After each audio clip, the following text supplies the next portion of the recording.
오늘은 천국의 징검다리 두 번째 시간입니다.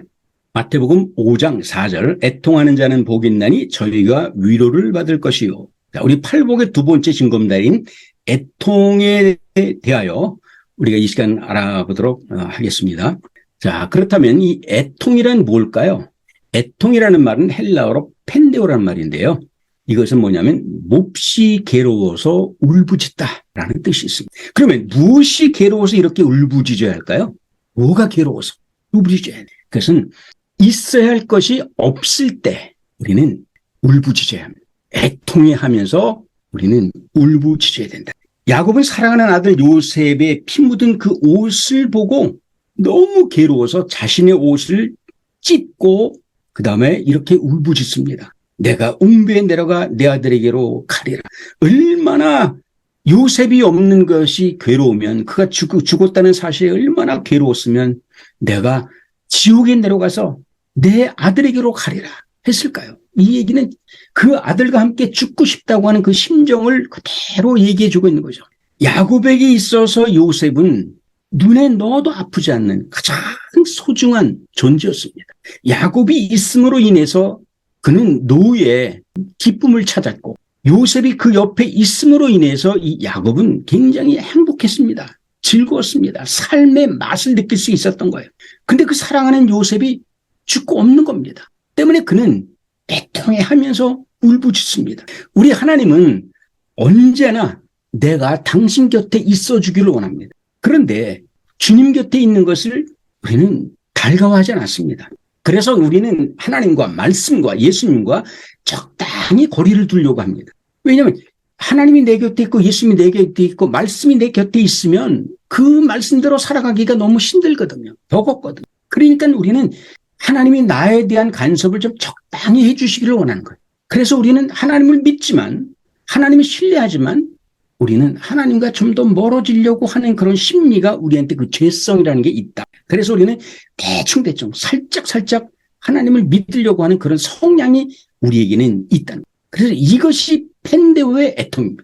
이것을 우리는 부르짖어서 애통해야 된다는 것 때문에 나는 날마다 내 자신이, 내 영혼이, 내 육체가, 내 삶이 하나님과 멀어졌나 멀어지지 않았나를 우리는 점검을 해야 한다는 거죠. 예수님은 그 타락한 예루살렘 성전을 바라보시면서 애통했습니다. 예루살렘아, 예루살렘아, 선제들 죽이고 내가 파송된 자들을 돌로 치는 자요, 암탉이 제 새끼를 날개 아래 모음같이 내가 너희의 자녀들을 모욕한 일이 몇 번이더냐. 그러나 너희가 원치 아니하였도다. 예루살렘 도성은요, 이 바리새인과 서기관들과 제사장들이 그 위선적인 악행을 저지릅니다. 때문에 이 백성들도 타락하여 마치 소돔과 고모라 성처럼 멸망하는 도성이 되어버리고 말았습니다. 그런데다가 이 서기관과 바리새인들은요, 조상들의 묘를 아주 아름답게 꾸며놓습니다. 그리고 그 조상들의 묘 앞에다가 큰 비석을 세워놔요. 아주 공개적으로 자기들의 의의를 드러내면서 은근히 자랑을 합니다. 그래서 이 바리새인들은 많은 사람들이 보는 앞에서 이렇게 합니다. 만일 우리가 조상들이 살았던 그 시대에 살았다면 우리는 조상들처럼 선지자를 죽이고 그들의 피를 흘리게 하는 그런 일에 참여하지 않았을 것이다. 아주 당당하게 얘기합니다. 그런데 웃기는 것은 뭐냐면 선지자들이 핍박을 당하면서까지 그렇게 외쳤던 그 메시아, 율법시대, 구약시대에 오실 메시아에 대해서 그렇게 외쳤던 그 선지자, 그 메시아가 지금 자기들 앞에 와 있습니다. 그런데 자기들의 조상들보다 이 서기관과 바리새인들은 오신 메시아를 아주 너무 가혹한 방법으로 예수님을 핍박을 합니다. 때문에 이 바리새인과 서기관들과 대제사장들은 자기가 하는 일이 하나님의 뜻에 안 하는 일인데도 본인들이 하는 일은 잘하는 것이라고 착각을 합니다. 오늘 교회에서도, 오늘 많은 성도들도 자기들이 하는 일이 결과적으로 보면 하나님을 근심시키는 것이고 하나님의 뜻과는 역행해 가는 방법으로, 편법으로 해가는데도 자기들은 그것이 의로운 일이라고, 하나님이 기뻐하는 일이라고 착각하는 사람들이 너무나 많습니다. 우리는 다시 한번 돌아봐야 됩니다. 바리새인들처럼 서기관들처럼 자기는 지금 의롭다고 얘기하는데 자기들 조상들처럼 자기는 메시아를 외치는 그 선지자들 잡아 죽이는 그들과 같지 않다라고 얘기하면서도 일상은 자기 눈앞에 와 있는 메시아를 핍박하지 않습니다. 십자가에 죽이지 않습니다. 자기들은 자기 조상들보다 더 큰 죄를 지고 있으면서도 자기들은 떳떳한 거예요. 자기들이 하는 일은 다 의로운 거예요. 내 자신을 돌아봐야 돼요. 우리가 지금 하는 일이 정말 하나님께서 원하는 일인지, 하나님의 뜻인지, 이 목회자들부터 우리 성도들은 잘 새겨들어야 됩니다. 우리는 이걸 애통해야 된다는 거예요. 이것이 바로 펜데오의 애통입니다. 예수님은 사흘 만에 부활을 하셔서 제자들 앞에 당신의 부활의 모습을 보여줍니다. 그런데도 부활해서 자기의 눈앞에 와 있는 그 예수님을 부정합니다. 예수님은 수없이 공생의 기간 내내 내가 죽어서 사흘 만에 부활할 거라고 하는 그 사실을 끊임없이 증거했습니다. 마가복음 8장 32절에 이렇게 얘기합니다. 인자가 많은 고난을 받고 장로들과 대제사장들과 서기관들에게 버림받아 죽임을 당하고 사흘 만에 살아나리. 이렇게 계속해서 공생의 기간 내내 그렇게 끊임없이 당신의 죽음과 부활을 예언하고 있었는데 정작 그 예수님이 돌아가셨다가 사흘 만에 부활해서 제자들 앞에 그 부활의 모습을 보이고 있는데도 믿지 못합니다. 심지어는요, 도마는 이렇게 얘기합니다. 너희가 마음이 허해서 헛것을 보았다. 예수님의 부활을 보고 이제 믿게 되어 도마를 찾아가서 도마에게 예수님이 살아나셨다, 부활하셨다고 얘기했는데 도마는 이렇게 얘기하는 겁니다. 너희들이 마음이 허해서 헛것을 본 거야. 부활하긴 무슨 부활해. 어떻게 죽은 자가 부활해. 이들은 두 눈으로 똑똑히 부활하신 예수님을 바라보고 있으면서도 그들은 예수님을 믿지 않았어요. 그들의 몸은 부활하신 예수님 앞에 와 있지만 그들의 믿음은 예수님 앞에 있지 않았다. 이것이 펜데오의 애통입니다. 지금 우리 예수님은 제자들 앞에 와 있는 것처럼 내 앞에 온 것이 아니라 예수님이 지금 내 안에 들어오셨습니다. 그런데도 우리는 예수님이 내 안에 있다는 그 사실조차도 우리는 부정합니다. 의식하지 않아요. 마치 예수님이 없는 것처럼 우리는 행동을 합니다. 말을 막 합니다. 두 번째, 없어야 할 곳에 내가 있을 때 우리는 애통해야 해요. 지금 하나님께서는 아담과 하와를 에덴 동산에 두셨습니다. 그리고 하나님께서는 이 에덴 동산에서 늘 아담과 하와와 교제하기를 원하셨어요. 하지만 이들은 어느 순간부터 하나님보단 선악을 알게 하는 나무 아래에 있기를 즐겼습니다. 그러던 중에 사단의 유혹을 받고 차츰 하나님을 의심하게 됩니다. 선악과를 바라보면서 이렇게 얘기합니다. 하나님은 왜 이렇게 아름답고 탐스러운 선악과를 먹지 말라고 하셨을까? 왜 그랬을까? 하나님 앞에서 하나님과 교제해야 될 사람들이 선악을 알게 하는 나무 아래에 있기를 즐겨야 한 결과가 하나님을 의심하게 됩니다. 천지를 창조하신 하나님, 에덴 동산을 꾸며놓고 그 가운데 자기들을 흙으로 빚어서 자기를 사람으로 만들어서 생기를 부어서 살게 하신 그 하나님, 자기를 만드신 그 하나님을 의심하고 있는 겁니다. 아담과 하와는 하나님 앞에 있어야 되는 겁니다. 근데 그들은 선악을 알게 하는 나무 아래에 있기를 즐겨했던 것이죠. 그래서 그것이 현실이 돼서 범죄를 하고 그들은 에덴 동산에서 쫓겨납니다. 이것이 펜데오의 애통입니다. 나는 지금 하나님 앞에 있는가? 내 자신을 돌아봐요. 우리 교회는 지금 하나님 앞에 있는가? 나와 내 가족은 지금 하나님 앞에 있는가? 항상 우리는 점검을 해야 됩니다. 우리의 삶에서 하나님을 항상 의식해야 된다는 얘기. 하나님과 함께하는 것을 굉장히 즐거워해야 된다. 기뻐해야 된다는 것. 내 삶 속에서 하나님이 나와 함께 한다고 하면 두려울 게 뭐가 있을까요? 짜증날 일이 뭐가 있을까? 괴로워할 일이 뭐가 있을까? 무서워할 일이 뭐가 있을까? 주저할 일이 뭐가 있을까요? 내 삶 가운데 지금 내가 하나님과 함께 교제하고 있다면 남을 의식할 이유가 뭐가 있을까? 우리는 그게 없다는 거예요, 지금. 우리는 하나님을 믿습니다. 우리는 교회 가서 예배를 드려요. 기도합니다. 헌신 봉사합니다. 그런데도 그들은 지쳐 있어요. 피곤해합니다. 왜냐하면 하나님을 의식하지 않아요. 지금 내 옆에 하나님이, 예수님이, 성령님이 내 앞에 있다는 걸 내가 확신한다고 하면 내가 밤잠을 안 자고 말씀을 읽고 밤잠을 안 자고 기도하고 밤잠을 안 자고 내가 교제하는 일이 있어서 우리는 피곤을 모를 겁니다. 우리가 가장 큰 문제가 뭐냐면 하나님 앞에 있지 아니하고 세상 것에 우리는 더 좋아하는, 자기 명예와 자기를 드러내려고 하는 어떤 의로운 것에 우리는 관심이 더 많다는 거죠. 이걸 애통이라는 거죠. 펜도의 애통. 이것을 우리는 부르짖어야 한다는 거죠. 울부짖어야 한다는 거죠. 우리는 항상 하나님을 의식해야 합니다. 아이러니하게도요, 예수님의 공생의 기간 내내 예수님의 발목을 잡고 맞서 싸운 사람들은 사탄이 아닙니다. 성전주의자들입니다. 이들은 예루살렘 성전 가장 높은 상좌에 앉아서 자기가 마치 모세인 것처럼 모세를 흉내냅니다. 여기서 애통의 징검다리는 사실 사역자들에게 해당하는 마태복음 23장 2절을 보면 이렇게 합니다. 서기관들과 바리새인들이 모세의 자리에 앉았으니, 보십시오. 교회 지도자들이 말로는 이들은 율법을 말하고 있습니다. 입으로는 율법을 얘기해요. 하지만 정작 자신들의 삶은 지극히 위선적입니다. 율법대로 살아가는 것이 굉장히 위선적입니다. 자기를 드러내려고 하는 뿐만 아니라 이들은 성전을 찾아온 사람들의 그 짐을 덜어줘야 하는데 덜어주기는커녕 오히려 그 어깨에 과중한 짐을 얹혀놓습니다. 그래서 3절과 4절은 이렇게 합니다. 저희 행위는 본받지 말라.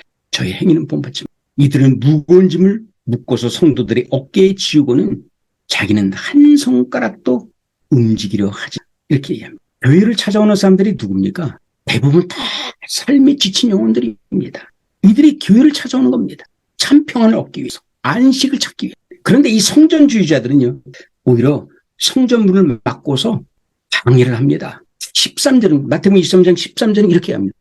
외식하는 서기관과 바리새인들이여, 너희는 천국문을 가로막고 너희도 들어가지 않고 들어가려 하는 사람도 못 들어가게 막는구나. 오늘 교회가 그런 교회는 없습니까? 여러분들 교회를 찾아가는 이유가 뭘까요? 무거운 짐을 받아오기 위해서 갑니까? 참 평안을 얻기 위해서 갑니다. 참 평안. 마음의 위로를 받기를 원합니다. 근데 교회를 갔다 오면 왠지 푹직한 것이 있어요. 괴로워요. 짐을 덜기는 오히려 더 많은 짐을 가지고 옵니다. 시험 들어서 옵니다. 왜 그럴까요? 때문에 예수님은 더 이상 예루살렘 성전을 두고 볼 수가 없었어요. 그래서 예수님이 이렇게 얘기합니다. 너희가 예루살렘 성전을 헐물라. 내가 사흘 만에 다시 일으켜 세우리라. 예수님이 이 말 한마디로 온 유대 사회가 그냥 발칵 뒤집어 버립니다. 만일에 예수님께서 너희가 예루살렘 성전을 허물라 내가 사흘 만에 다시 일으켜 세우리라 하신 이 말씀만 하지 않았다면 예수님 그렇게 핍박받지도 않았고 십자가에 달려 돌아가지 이유도 없었습니다. 성전을 헐라는 이 말 한마디에 온 예루살렘 성이 발칵 뒤집어져 버리고 서기관과 바리새인과 대제사장들이 예수를 잡아 죽이려고 음모를 꾸미기 시작한 겁니다. 결국은 성전을 헐라 했던 이 말 한마디에 예수님 십자가에 죽임을 당하고 만 것입니다. 오늘 내가 한국에 있는 교회들이 다 문을 닫아라 이렇게 얘기한다면 아마 이희서 목사는 몰면 마저 죽을 겁니다. 한국 땅에 내가 발을 못 딛고 살아갈 겁니다.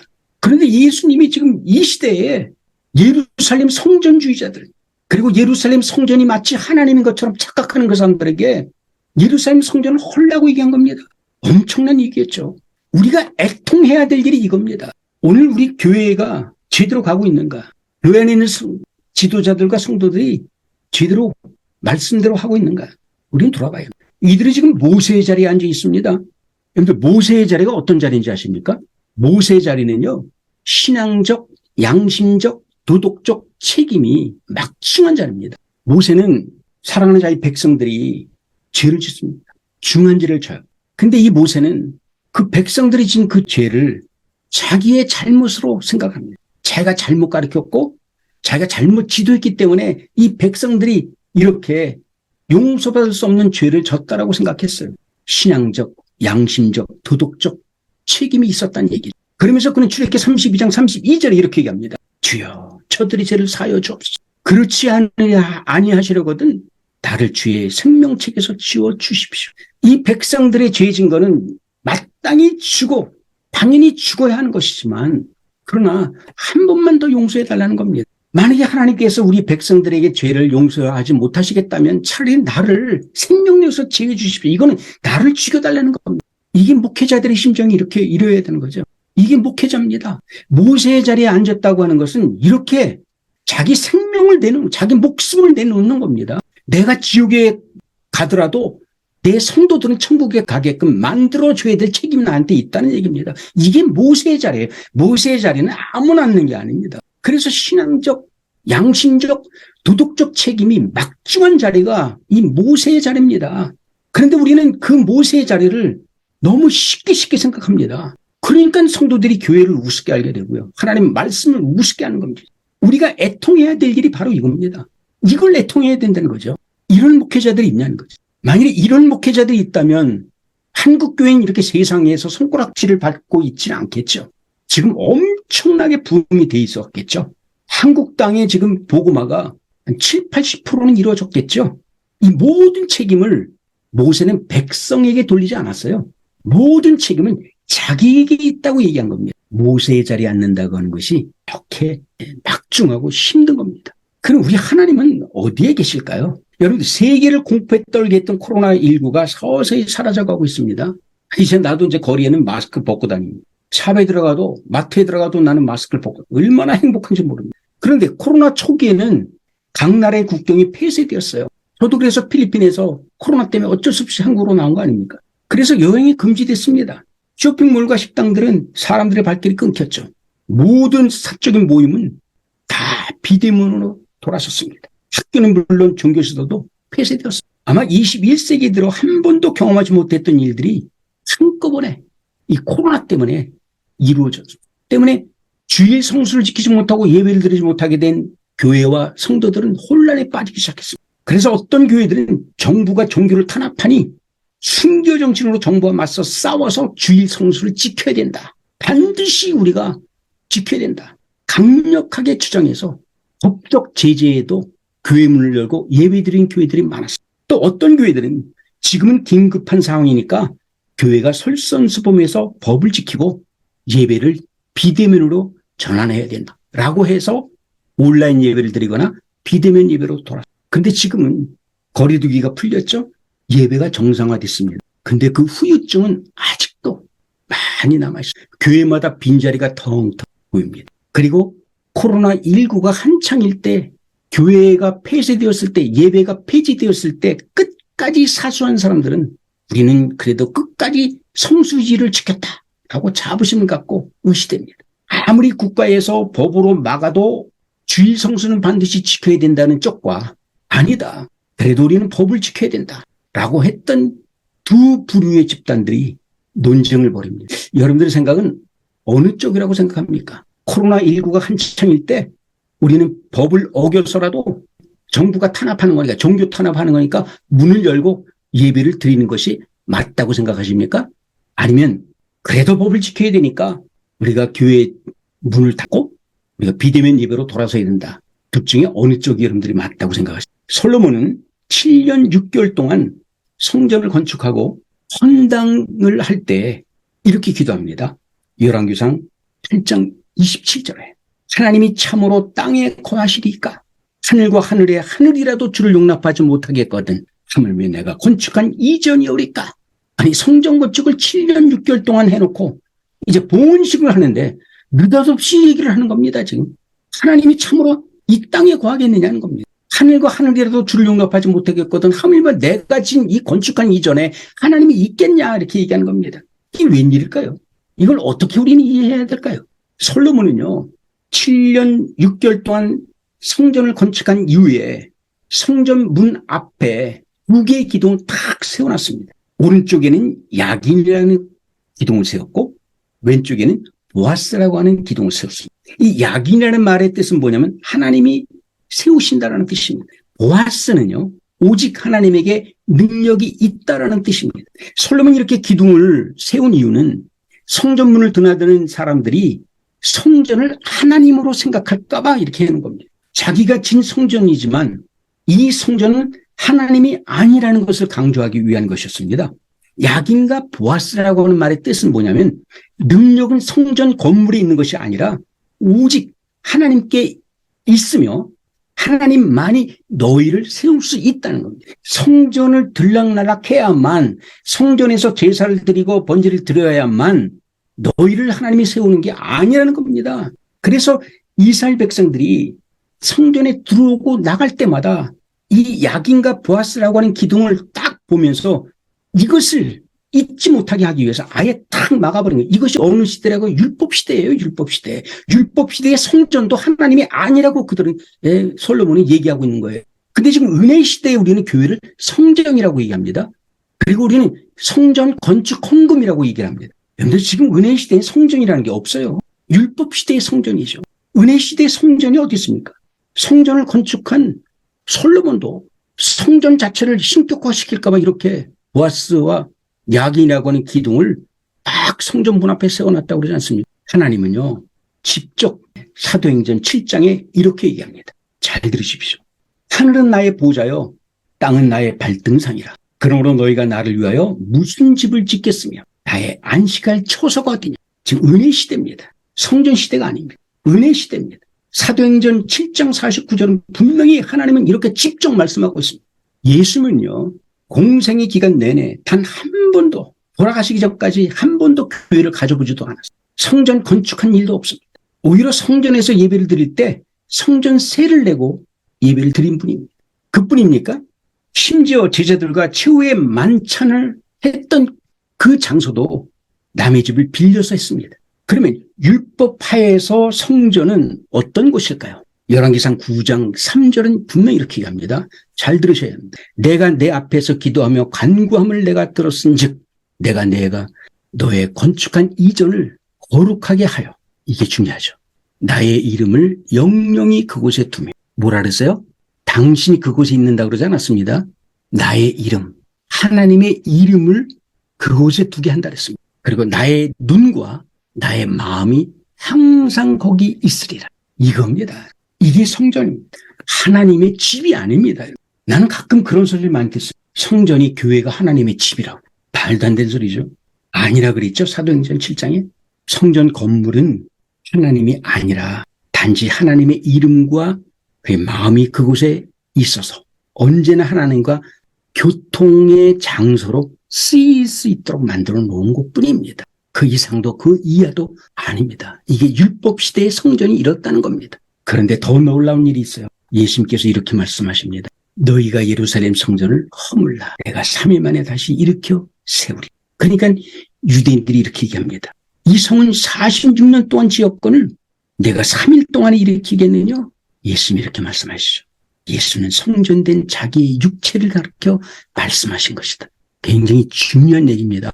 은혜 아래 성전은 더 이상 존재하지 않는다는 겁니다. 왜? 예수님 자체가 성전이 되었기 때문에. 그래서 이 세상에는, 이 땅에는 더 이상 성전이 있을 필요가 없는 겁니다. 왜? 예수님이 성전이니까. 그래서 마가복음 13장 2절은 이렇게 얘기합니다. 예수께서 이시되 내가 이 큰 건물들을 보느냐, 성전을 보느냐고 얘기하는 겁니다. 그렇게 얘기합니다. 돌 하나도 돌 위에 남지 않고 다 무너뜨려 버리리라. 완벽하게 무너져 버렸습니다.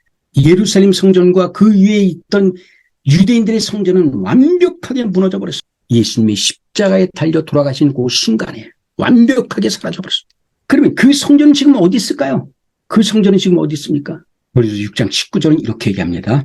너의 몸은 너희가 하나님께로부터 받은 바 너희 가운데 계신 성령의 전인 줄 알지 못하느냐? 너희는 너희 것이 아니다. 그럼 율법 시대에 무너진 성전은 어디 있어요?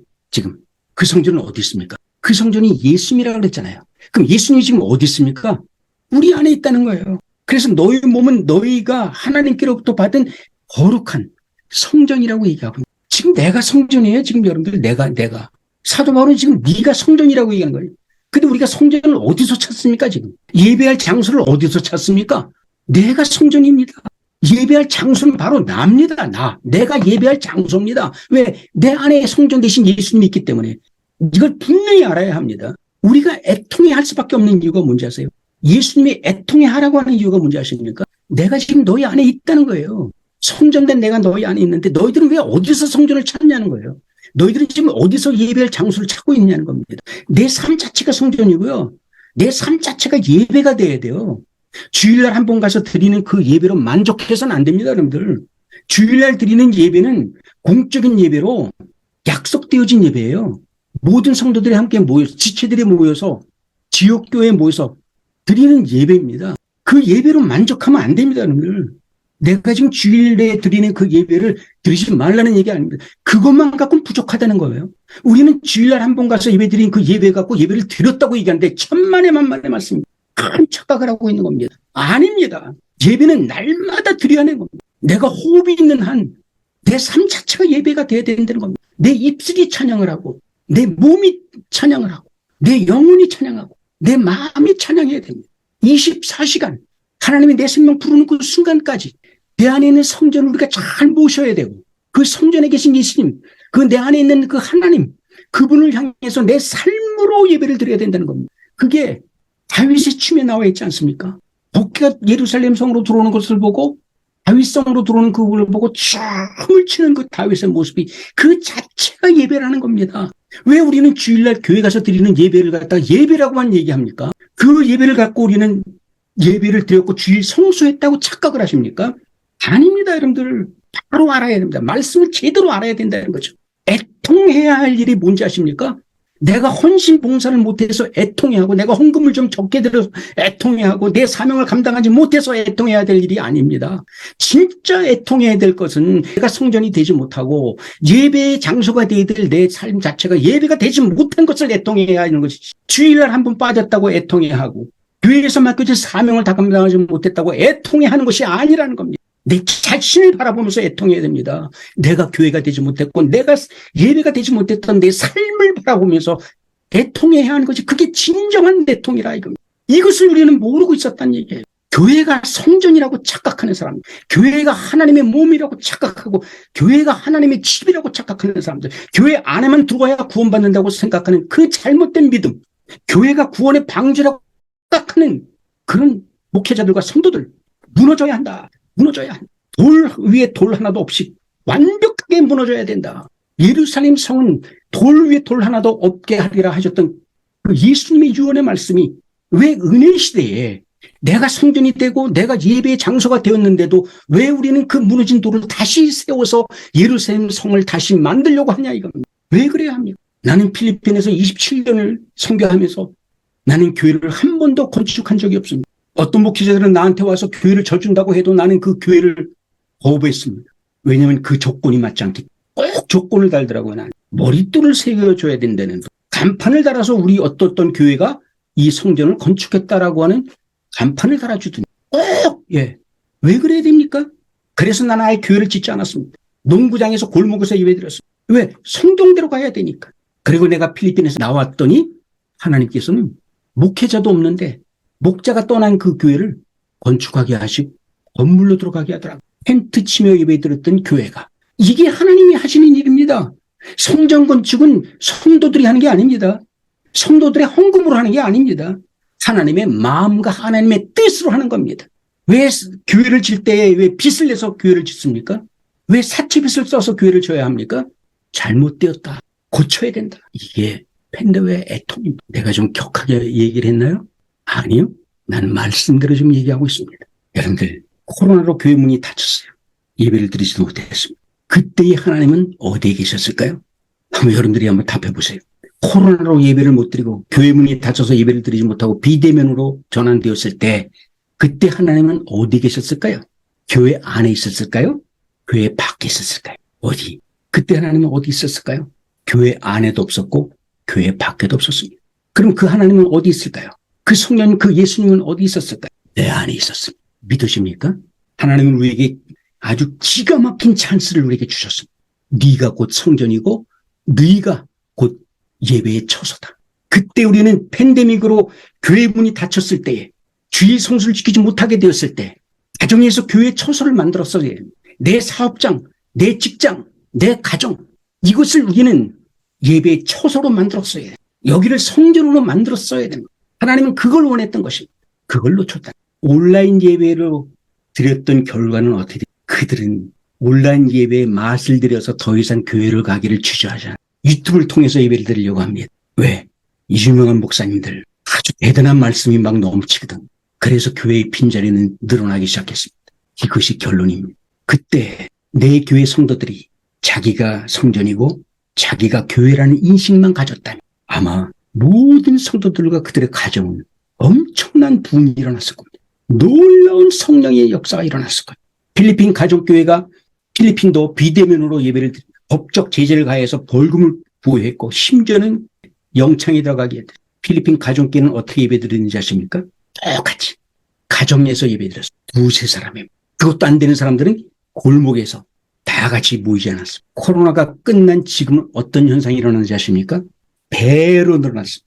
더 크게 부흥했습니다. 지금 우리 필리핀 선교제는 많은 교회들이 문 닫았습니다. 그런데 필리핀 패밀리 처치만 지금 더 부흥돼서 교회 건물을 더 늘려야 될 정도로 확장되어 버리고, 그들은 성전 건물을 믿지 않았습니다. 교회 건물을 믿지 않았습니다.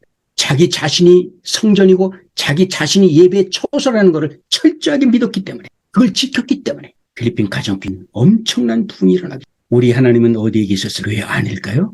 요한복음 14장 20절은 이렇게 얘기합니다. 그날에 내가 아버지 안에 내가 너희 안에 있는 것을 너희가 알리라. 지금 하나님과 예수님이 어디 있다고요? 내 안에 있다는 거. 하나님도 내 안에 있고 예수님도 내 안에 있고 나도 하나님 안에 있고 나도 예수님 안에 있다는 거. 이것이 완벽한 삼위일체입니다. 그러니까 우리는 성전 중심적인, 교회 중심적인 신앙이 아닙니다. 하나님 중심적인, 예수님 중심적인, 말씀 중심적인, 성령 중심적인 예배. 그런 교회가 지금 내 안에 들어와 있는 겁니다. 교회는 성전이 아닙니다. 교회는 성전된 사람들이 함께 모여 하나님의 말씀을 나누고 다 같이 합력하여서 예수의 이름으로 지역사회에 선한 영향력을 끼치는 것이 교회입니다. 교회는 예배드리러 가는 것이 아닙니다. 예배가 주 목적이 돼서는 안 됩니다. 교회에서는 말씀을 선포하고 그 말씀을 받아들이고 그리고 그 말씀을 깨우쳐서 함께 나누면서 그 말씀을 지역사회로 나가서 선한 영역, 복음의 사역을 선한 영향력을 미칠 수 있도록 하는 것이 교회입니다. 그게 진정한 교회입니다. 교회가 교회의 기능을 잃어버리고 있습니다. 일주일에 한 번씩 주일날 가서 예배 드리는 것으로 만족을 합니다. 그러니까 세상 사람들이 교회를 개독교라고 얘기합니다. 잘못 알고 있기 때문에 교회를 부정하는 것은 절대 아닙니다. 지역교회는 굉장히 중요합니다. 왜냐하면 지역교회를 통해서 성전된 내가 가서 선포되어지는 말씀을 듣고 배우고 깨달아야 하기 때문입니다. 교회는 영적 영양분을 각 가정의 교회마다 공급해 주는 역할을 해야 하는 것입니다. 필요시에 그들을 교회로, 지역교회로 모여서 협력을 하면서 복음의 선한 사역을 지역사회에 전하는 그런 역할을 하는 그 기능이 바로 교회입니다. 그런데 교회는 선한 영향력을 지역사회, 교회 주변에 있는 사람들에게 영향력을 행사하지 않고 오직 끌어모으는 데만 열심히. 예수님은 그렇게 얘기했습니다. 너희는 유대와 예루살렘과 유대와 사마리아 땅까지 나의 증인이다. 교회는 모이는 데가 아니라 교회는 흩어지는 데입니다. 끊임없이 새로운 상처받은 성전들, 연약한 성전들을 끌어모아서 거기서 양육하고 훈련시켜서 그 성전이 온전한 성전이 되게끔 해서 그들이 가정으로, 직장으로, 사회로 뻗어나갈 수 있도록 해서 보내고 또 보내야 합니다. 오병이의 기적이 날마다 일어나는 그런 교회가 돼야 합니다. 근데 교회는 오병이어의 기적을 일으키지 아니하고 계속해서 모이게만 합니다. 교회는 이제 흩어지는 교회가, 우리가 이런 모습을 바라보면서 우리는 참으로 애통해야 합니다. 이런 애통이 있을 때 우리는 내 안에 있는 하나님의 나라를 마음껏 누릴 수 있는 것입니다. 오늘 두 번째 징검다리 건넜습니다. 첫 번째가 심령이 가난한 자의 징검다리를 건넜습니다. 두 번째 애통하는 자의 징검다리를 건넜습니다. 이제 딱 두 개의 징검다리를 건넜습니다. 여러분들은 무엇을 느끼셨습니까? 이제 하나님이 어떤 분인지, 예수님이 어떤 분인지 알게 되었습니까? 나머지 6개의 징검 건너갑시다. 그리고 진정한 이 땅에 이루어진, 내 안에 이루어진, 내 가정에 이루어진 하나님의 나라의 그 풍요로움을 마음껏 경험하고 즐기는 우리 모두가 되기를, 이것이 결론입니다.